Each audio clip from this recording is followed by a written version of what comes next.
Mimi nataka kuambia Wakenya saa 6 mchana kuwa katiba ya Kenya, na mimi nikiwa wakili, imesema rais wa Kenya anachaguliwa kwa term 2.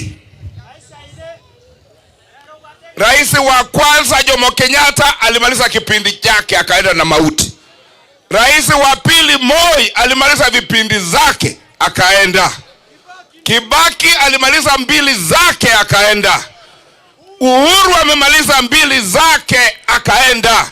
Hebu tukue na heshima kidogo. Hata William Ruto ni mtoto wa mama fulani, amalize kipindi yake 2 ndiye aende. Monto korusio mosi elaini ya William Ruto chage ketamoline ketamonyora goseke so usiga antoli koteranga to maisa komo chaya ngo to maisa